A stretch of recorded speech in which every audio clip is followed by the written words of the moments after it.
Assalamu alaikum wa rahmatullahi wa barakatuh. Welcome back to my channel. In this video we'll be going through the series, you could say. I have been consistent in explaining the subjects that we studied in every semester through my journey at the Faculty of Quran and Islamic Studies at the Islamic University in al-Madinah al-Munawwarah, Saudi Arabia. Alhamdulillah. So there's two things. One is, you may be wondering why it's been a year. So it's coming up to a year. I think it's exactly been a year since I shot a similar video, which was talking about the third semester. And so why has it taken a full year? Because one semester is, you get 2 semesters per annum. So the reason is because I took something called ta'jeel, which is you defer your study by a semester. So in the kulliyah, or in the kulliyat at the university, you can defer twice. And I personally, as in obviously each individual has to do it based on their own circumstances. The reason I took ta'jeel, sorry, I've got a flu, is because personal reasons. I had been studying for 3 years on the trot. I know myself, okay, I know what I'm capable of, and I felt I needed a break. Quite simple as that. And obviously my work and my business was really, yes, it started to really get busy and pick up, and therefore, I made the decision to manage my time accordingly. There's no rush, and obviously the other added benefit and another reason why some students take ta'jeel is obviously therefore extend your stay in the blessed city of the Prophet sallallahu alaihi wasallam. So obviously, and then other students, they might be getting married, they might be wanting to work for a few months, make some money, but this option is available, which is quite good, and you have 2 opportunities for this. In terms of if I do this again, maybe not, we don't know what the future holds, right? But as I say, you don't do these type of decisions, you don't make because someone else did the same thing. Like me, I know myself, so I know that, okay, my business was picking up, I'm not going to be able to handle both at this moment in time in my life, and I've been studying for 3 years. So actually, when I first came in 2021, I said to myself, look, I know myself, okay, studying for long periods of time is not me. I'm just going to be open. It's not like, it's nothing to be shy, or it's not a bad thing. We all know ourselves. So I said to myself, anyway, at some point I will take ta'jeel, just have a little breather, relax for a bit. So that's the reason. The second thing is, I always tend to shoot these videos when I have a flight. So I have a flight, literally, after this video, I'll be going straight to the airport, and I actually miss my flight. So you're lucky in the sense that I'm shooting this video in the first place, because I've just missed my flight. Yeah, again, these things happen in life, and nothing to be shy about. I had a choice to stay awake for 3 hours and shoot this video was one of the things, and then just faff around for another hour or 2 and then go to the airport. But I thought, what, let me be mature and let me rest for a few hours, let me rest for 3 hours, so at least and I've got a flu as well, as you know, so at least I'm energized for the journey, okay, from Madinah to Amman to London Heathrow. But what's happened is I've completely overslept. So yeah, obviously, as I say, I'm not been too well last few days. Exams, I was up early the day before. I had 2 exams yesterday, so one can forgive me, but the thing is, in these type of situations, it's always khayran, it's always for the best, alhamdulillah. And if you don't think of it as for the best, then it's actually a punishment. So as soon as I woke up, I thought, why am I feeling so fresh? And why is it so bright outside? And it's because obviously I missed my flight, but alhamdulillah, it's all good. It's all good. I've booked another flight, so I'll be leaving very shortly. And yeah, honestly speaking, in these type of situations is where you have to immediately force yourself to have faith in Allah subhanahu wa ta'ala's plan for you, that this is the best thing to happen to me. Okay, because I tried, I put alarms on, I had a firm intention, I was ready. It just wasn't written for me to go to Amman, so now I'll be going to Doha instead. So I'll be going to Doha, alhamdulillah, and I'll be reaching the UK a few hours later. Every time I tend to shoot these videos, I'm always flying somewhere. It's because obviously as soon as the semester ends, you have your holiday.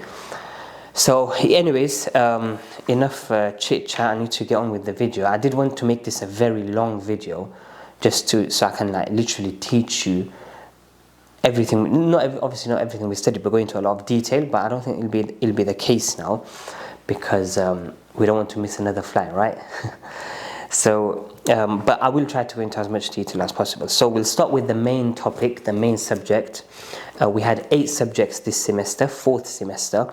The first year was Sana Mushtarika, so it's all the students do the same sort of subjects. So this is actually the 2nd semester in specializing in Quran. This is Shatibiyyah by Al-Imam al-Shatibi rahimahullah, who was from Shatibiyyah in southern Spain. Its name is Hirz al-Amani wa Wajh al-Tahani fi Qira'aat Sab'ah, and it's a very famous poem, and it goes up to 1,137 lines. 1,137 lines. What we studied in this semester was from Babul Fathi wal Imalati wa Bayna al-Lafdhaini ila akhiri Surah al-Baqarah. So we studied from Babul Fathi wal Imala to the end of Surah al-Baqarah. So there's a lot that we went through. In terms of the chapters that we studied, and I'll just give you a brief summary in terms of what each chapter holds. But basically we have and we have to memorize, and the teacher gives the sharh. So as we go through the weeks, every week you're reciting about 21 to 30 lines to the teacher in front of the class, and then as we're going along, it's not always in line, as in the memorizing is usually ahead. Okay, so and then the teacher will be explaining every lesson, the sharh of every sentence or bait, line of poetry. So Bab al-Fath wal-Imalati wa Bayna al-Lafdhaini is basically about al-Fath, al-Imala, and Bayna al-Lafdhain ay taqleel. So al-Fath, you have al-Fath and you have al-Kasra. You have a-i, but then you have something called Imala, which is between the two. So it's huda, so huda, hudi, al-Fath, al-Kasra, and then we have al-Imala, hude, so it's like halfway, and then taqleel is bayn al-lafdhain, bayn al-Fath wal-Imala, so we say huda, so just a bit more towards al-Fath. The chapter primarily starts with Hamza and Al-Kisa'i. Obviously this video is not to teach you things from Shatibiyyah or Tafseer or whatever. It's more about an overview. Inshallah I'll produce other videos going through the lessons. So yeah, Hamza wal-Kisa'i, then you have Abu Amr al-Basri, وَمَا بَعْدَ رَاءٍ شَاءَ حُكْمًا. You have a few bits about Hafs, as in the one bit about Hafs is يوالي بمجراها وفي هدى أنزلا.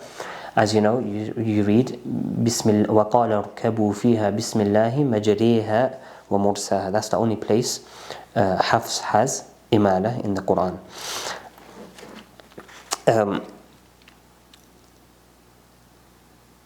The only place قالون has imala in the Quran is وهير وهير. Yeah, I'm pretty sure. Then he talks about Warsh. I need to double check that, I need to confirm that, I'm starting to doubt myself. Then we have Warsh, who has Taqleel. Al-Basri has Taqleel in certain places, and that's the long chapter. It's a very long chapter. I think after the Muqaddamah, this is the second longest chapter in the Usool. Then we went on to باب مذهب الكسائي في إمالة هاء التأنيث وما قبلها في الوقف. Short 4 abiyat. It's about al-Kisai, how he does waqf on certain on the هاء التأنيث, but then again there's certain rulings. For example, he would say لا عبره instead of لا عبره, he'd say لا عبره. We move on to باب مذاهب في القراءات. So this is all about Warsh mainly, and then obviously the second half has the basic for all the Qurra, the rules for all the Qurra in terms of the letter Ra, and then the next chapter would be Babul Lamati, again specifically for Warsh, but then it gets generic as well. For example, Warsh would read وحيران وحيران وجهان في شرر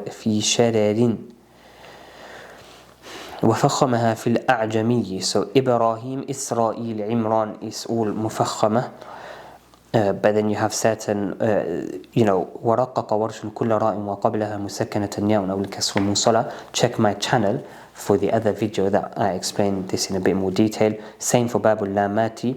For example, Warsh would recite كصلاتهم صلاتهم الذين يقيمون الصلاة ومما رزقناهم ينفقون.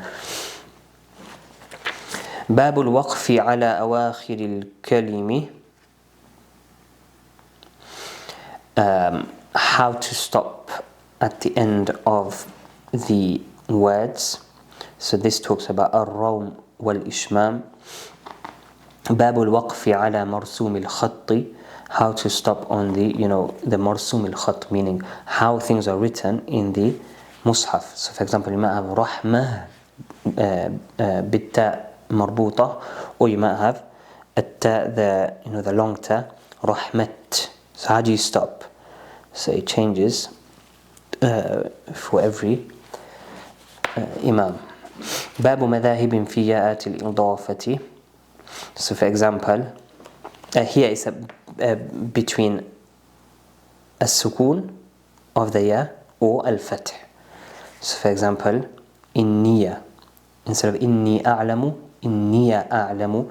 This is a lengthy chapter and it's important to memorize for this because there's 6 different categories, and there's actually 212. وفي 200 ياء وعشر منيفة وثنتين خلف القوم أحكيه مجملة. So there's 212 مواضع which have the khilaf. And then we have باب مذاهب في الزوائد.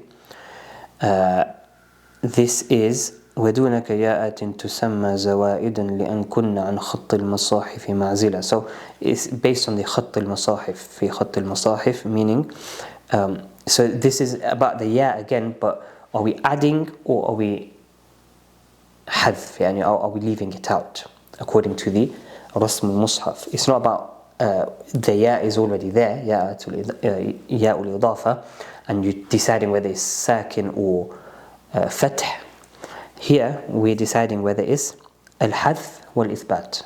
Al-hadf wal-ithbat. That's what we're doing here. Again, lengthy chapter, and it's just necessary to memorize because it's impossible to. And that's the beauty of memorizing, because you can then have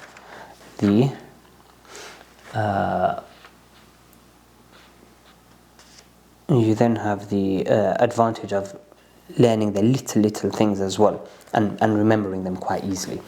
And then we came to Babu Farsh al-Huruf. So that was the usul we completed. We went to Surah al-Baqarah. Why didn't we go to al-Quran, Surah al-Fatiha? Because that was covered in the usul. So then we went to Surah al-Baqarah, which is very lengthy again. And now we're talking about the Farsh. So the style changes, meaning in usool, obviously you're just learning the usool, you're learning the actual rules and the qawa'id, and what applies here, what applies there, in this instance, in that instance. Farsh is different because it's just haphazard, meaning it just depends when there's a specific difference in that surah, and that's it. It's just a one-off situation. So there's a difference in the surah, and that's the end of the matter. You move on. Obviously, sometimes the way Imam Shatibiyyah has presented the poem is where it'll be in the chapter of Surah Al-Baqarah, but there might be something similar in Surah Al-Tahrim, for example, or in another surah. So therefore, it's mentioned in the surah, and vice versa. And that's what my teacher was saying. The beauty of Shatibiyyah is sometimes you'll be reciting Surah Al-Tahrim, but then the shawahid, or the shahid would be in Surah Al-Baqarah. Do you get what I'm saying? So yeah, that's that. For example, I'll give you an example. وَمَا يَخْدَعُونَ الْفَتْحُ مِنْ قَبْلِ سَاكِنٍ وَبَعْدُ ذَكَى وَالْغَيْرُ كَالْحَرْفِ أَوَّلًا. Now look at this beautiful line. Analyze this beautiful poetry. It's just so clever the way he's done everything. Imam al-Shatibi, he's coded everything. You watch my other video in terms of when I'm explaining the beauty of this poem, but he's coded everything and he's made it very easy. Oh yeah, and the other angle that's added from Farsh now is Tawjeeh al-Qira'aat. Why is it recited like this? Why is it recited like that? So وَمَا يَخْدَعُونَ الْفَتْحُ مِنْ قَبْلِ سَاكِنٍ وَبَعْدُ. Okay. وما يخدعون الفتح من قبل ساكن وبعد ذكى والغير كالحرف أولا.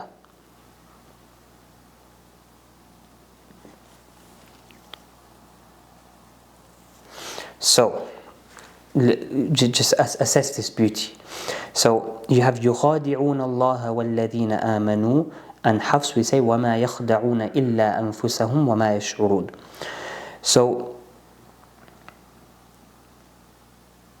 here it's telling us وَمَا يَخْدَعُونَ الْفَتْحُ مِنْ قَبْلِ سَاكِنٍ وَبَعْدُ. So we have al-fath مِنْ قَبْلِ سَاكِنٍ. So the sakin is on the letter kha, right? يخ. So وَمَا يَخْدَعُونَ الْفَتْحُ مِنْ قَبْلِ سَاكِنٍ. So we have a fath before the sakin, which is ya maftuha. يخ.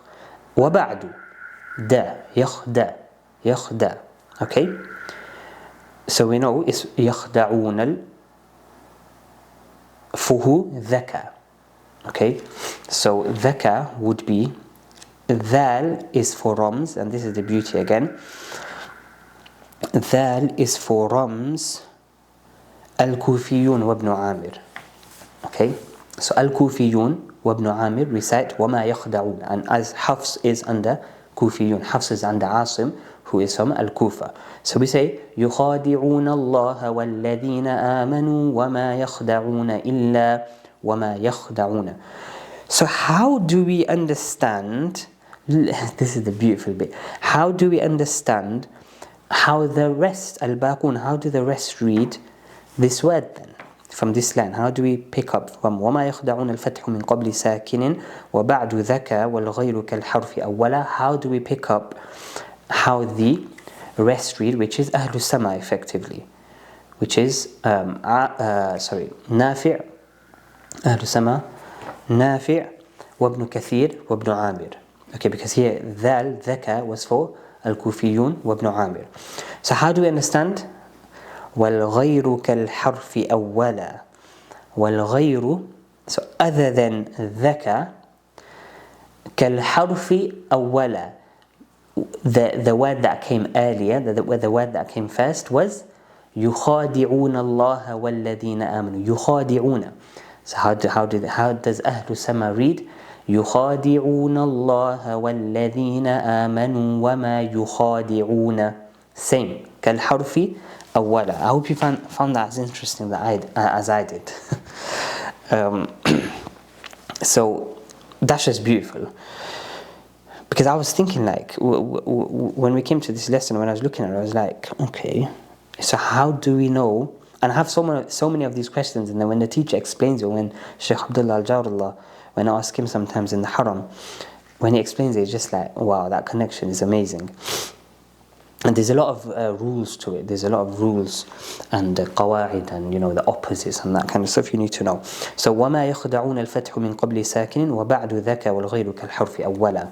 Alhamdulillah, I attained 80%. Should have been a lot higher, to be honest, but I haven't managed to complete the memorization of the last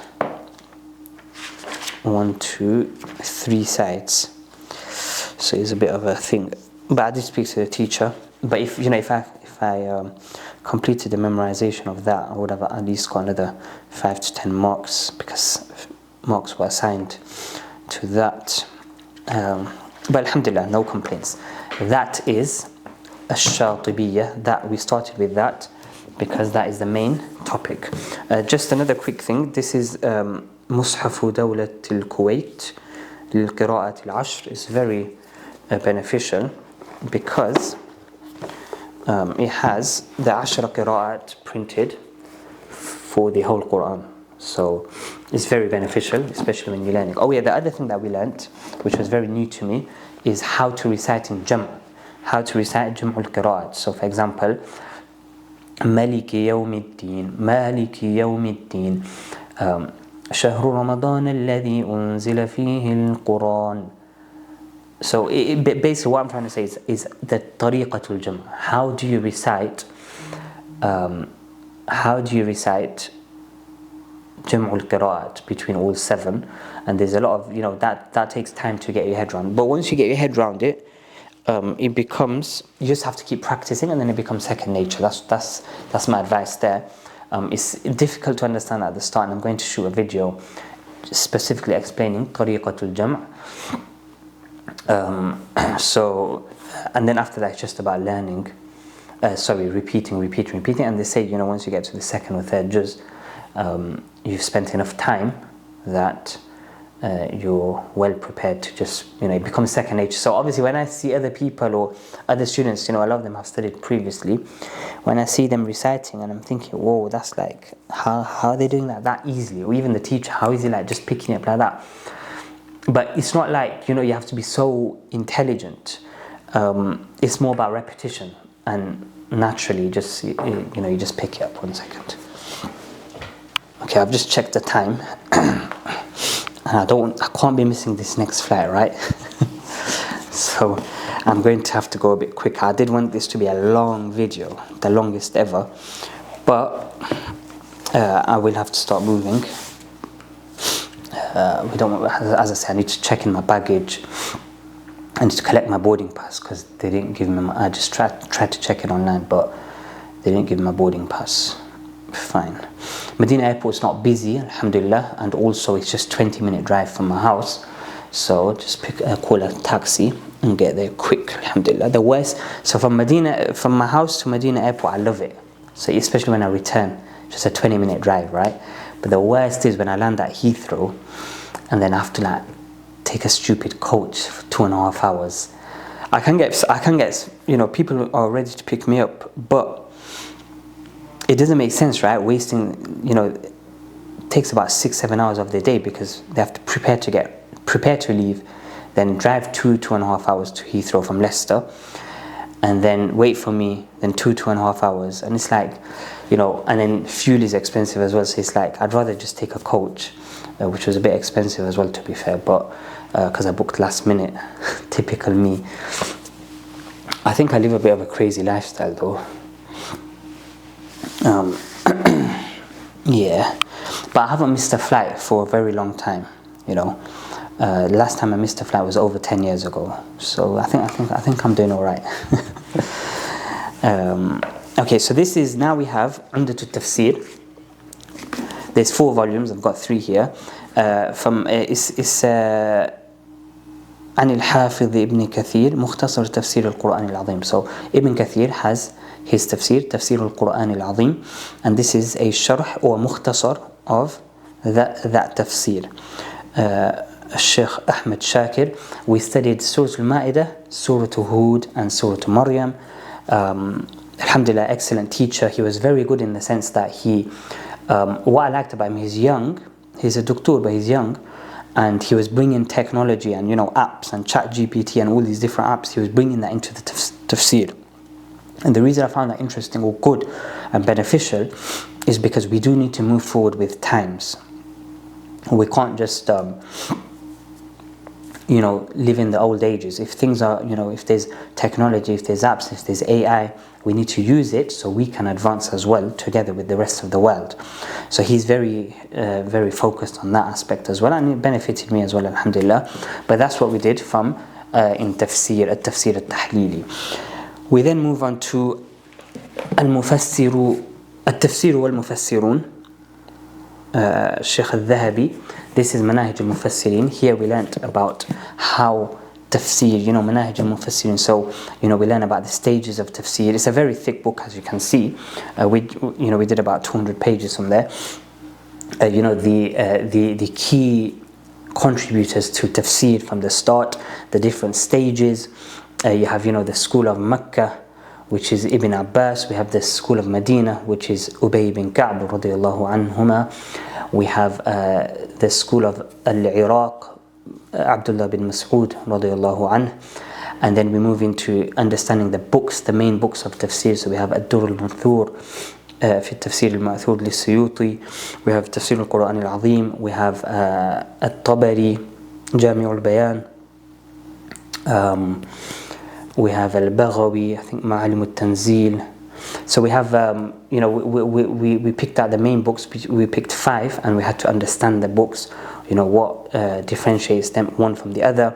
As I said, we went through the stages, we went through the key individuals, and we learnt about them. You have Al-Hasan al-Basri from al-Iraq, and it's just about understanding the background of tafsir, which then leads me to the next subject, which is Usool Tafseer. This is not the actual book, this is al-Muyassar. So this is the shortened version which I used to revise from.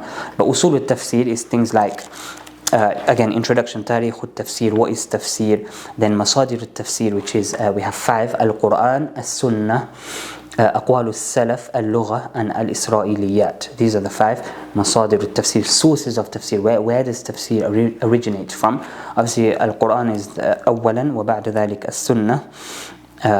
Again, we had the marhalat of Tafsir, and then we went on to كيفية تفسير القرآن العظيم. So the 2 different types, النقل والإجتهاد, so which is الرأي, and then what are the conditions. And finally we moved on to أسباب الاختلاف التفسير. So what are the reasons that there's differences in tafsir? So one example would be مرجع الضمير. So where does the ضمير revert back to? So لتؤمنوا بالله ورسوله وتعزروه وتوقروه وتسبحوه بكرة وأصيلا. The ha, الضمير, does it refer back to Allah subhanahu wa ta'ala or to the Rasul sallallahu alayhi wa sallam? أنواع الاختلاف في التفسير, التضاد والتنوع, and finally الإجماع. So that was أصول التفسير. We move on to نفائس البيان عد الآية, which is something new for me again, which is the number of verses in the Holy Quran. I had no idea before I came to the Islamic University that there was ikhtilaf, there were differences in terms of the number of verses in the Holy Quran. So obviously you have the majority of verses which there's no ikhtilaf, al-ijma'. But then after that you have some where things were left out and others counted it as a verse. So you have 7 imams here, but not the same 7 as al-Qira'aat. But very broadly speaking, you have al-Madani al-Awwal, al-Madani al-Thani, al-Makki. So these 3 become al-Hijazi, and then you have al-Dimashqi wal-Himsi. So these 2 become al-Shami. Al-Dimashqi wal-Himsi become al-Shami, and then you have al-Kufi wal-Basri, which become al-Iraqi. So we had to memorize this poem. It's about 140 abiyat. difficult, yeah, you know, it's a complete different style to a Shatibiyyah, so you just have to get used to it. But for example, I'll give you Surah Al-Fatiha. It's just there's not many different. There's only two differences. والكوفي مع مكٍ يعد البسملة سواهما أولى عليهم عد له. So والكوفي مع مكٍ, الكوفي والمكي يعد البسملة. They count بسم الله الرحمن الرحيم in Surah Al-Fatiha as a verse. سواهما, other than these two, so the other five, أولى عليهم عد له. The first عليهم, they count it as a verse, which is صراط الذين أنعمت عليهم. Okay, they count the verse there rather than Bismillah ar-Rahman ar-Rahim. I hope you found that interesting. And why does the poet specific, or the author specifically say أولى عليهم? Because you also have غير المغضوب عليهم. But over there, غير المغضوب عليهم is accepted that there is no verse. So that we go through the whole Quran like that. The most differences are in Surah Al-Taha, which is around, I think, 23. That is نفائس البيان, شرح الفرائد الحسن في عد آية القرآن, تأليف عبد الفتاح بن عبد الغني القاضي, who was a teacher at the Islamic University many years ago. So how many have we done? We've done 1, 2, 3, 4, 5. We have 2 left. Sharh ibn Aqil, which is al-Nahw. Very, very interesting. This is just part 1 and 2. We have 3 and 4 as well. So again, we studied many items in Sharh ibn Aqil, in Nahw. So inna wa akhawatuha, la nafiyatul jins, dhanna wa akhawatuha, babul fa'il. It's a very high level. You know, we have jumped the gun a little bit, because Sharh ibn Aqil is the highest level, one of the highest levels when studying Arabic grammar. But it's, you know, for me, I'm happy because it takes you to the deep end and therefore expands your knowledge quickly. باب نائب الفاعل, باب اشتغال العامل عن المعمول, تعدي الفعل ولزومه, المفعول المطلق, المفعول له, الظرف المفعول فيه, المفعول معه, باب الاستثناء, so إلا غير ليس مثلا. And then from here I was quite strong, very strong. Yeah, because I spent a lot of time from here. باب الحال, باب التمييز. See, I even know the chapter before I come to the page. باب التمييز, باب حروف الجر, باب حروف الجر, الإضافة, باب التعجب. As in, to be fair, I was strong in the first bit as well. باب إن وأخواتها. Alhamdulillah, I think I was very strong in this. I was very strong in al-Nahw because I enjoy al-Nahw. I enjoy it because al-Qira'aat and al-Nahw I enjoy it because everything is very formalized and structured. It's got a nice structure to it. It's very interesting. I like structure. I don't just like things all over the place. As in that, when it comes to studying, I think my wife would disagree in terms of generally in life. I am a bit all over the place, as you know, because I missed my flight, right? So yeah, but that was good. And then I missed Tawheed as well. Tawheed I got 97%, alhamdulillah. So any extreme individuals, extreme Salafis out there questioning my Tawheed, and the reason I say this is because I've been questioned before in public as well, and I weren't too happy about it. So, you know, if anyone's questioning my Tawheed, then I'll just show them that I got 97%. This was quite intense as well. So we have, you know, al-Iman billah wa malaikah wa kutubihi wa rusulihi, and we go through in detail the different items, and then after that we do go into some other stuff, like for example al-Shafa'ah, al-Ba'th,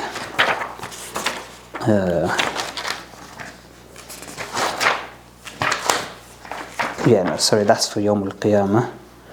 But then we have مسائل الإيمان بالقضاء والقدر, مسائل الإيمان, that's where we go into a lot of detail. المسائل المتعلقة بالصحابة, مسائل الإمامة, you know. So yeah, that was at Tawheed. And finally we had Manahij al which is a necessary subject, which is methodology of research. Obviously we're studying at university, and therefore we need to, they believe it's important for us to learn how to study, you know, it's just general stuff like, you know, the different types of studies, you know, questionnaire, how to do surveys, you know, when you're quoting, the different types of quotation, footnotes, this, that, the other. نسأل الله القبول والإخلاص. I wanted to make this video a lot longer, but as you know, it's not possible. But alhamdulillah, I'm pretty sure you would have learned something. And don't forget to like, comment, share and subscribe to my channel. And inshallah, let me know if you have any questions down below, and we shall see you soon. Assalamu alaikum. Pray for me and pray for my family. And نسأل الله القبول والإخلاص. Assalamu alaikum wa rahmatullah.